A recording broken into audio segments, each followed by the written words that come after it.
అన్న మీరేమంటారు? హిందూ ఆలయాల పైన ఎక్కడ దాడి జరిగినా కూడా హిందువులకు ఎప్పుడు అవసరం ఉన్నా కూడా అక్కడ మీరు నిలబడుతూ ఉంటారు.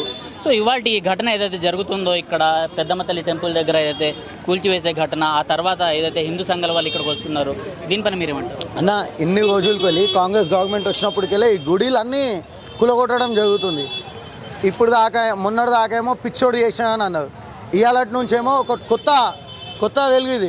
హైడ్రా పేరుతోని మన గుడి కులగొట్టినారు. ఇప్పుడు ఇది ఒక్కటే కాదు, ఇట్లా ఈ ఒక్కసారి మనం మలిసిచ్చినాం అనుకో ప్రభుత్వంకి కూడా ఇక ముంగట ఇంకా ఎన్నో గుళ్ళు పోతాయి. ఒకటే చెప్తున్నామన్నా, హిందువులంతా కళ్ళు తెరవాలి, అందరిడికి కావాలి. ఇవాళ మా అమ్మవారికి బోనం ఎక్కిస్తున్నాం. ఒకవేళ ఇవాళ గిట బోనం ఆపడం అయితే జరిగితే రేపు రేవంత్ రెడ్డికి చుక్కలు చూపిస్తామన్న. హిందూ ఆర్గనైజేషన్స్ అన్నీ 100% చుక్కలు చూపిస్తాం. ఖబర్దార్ రేవంత్ రెడ్డి, నువ్వు హిందువులకు చాలా చిన్న చులుకున చూస్తున్నావు, కానీ హిందువుల ఓట్లతోనే నువ్వు ఇవాళ దినం గద్దె మీద కూర్చున్నావు. తుర్కోల ఓట్లతోని కాదు, క్రిస్టియన్ల ఓట్లతో కాదు, నువ్వు హిందువులు కూడా ఓట్లేస్తే గద్దె మీద కూర్చున్నావు. అది నువ్వు ఆలోచించుకో. గతంలో నువ్వు ఎన్నో పూజలు చేసి కూడా ఫైదా ఏముండదు. నువ్వు అన్ని గుళ్ళని కాపాడకపోతే మంచిగా ఉండదు. హైడ్రా పేరుతో నీ గుడికి ధ్వంసం చేసినావు, ఇంకా ఎన్నో గుళ్ళు నువ్వు చేసామని అనుకుంటున్నావు. ఈ వచ్చి నీ తప్పేందో నువ్వు ఒప్పుకోవాలి, లేకపోతే ఖబర్దార్ రేవంత్ రెడ్డి.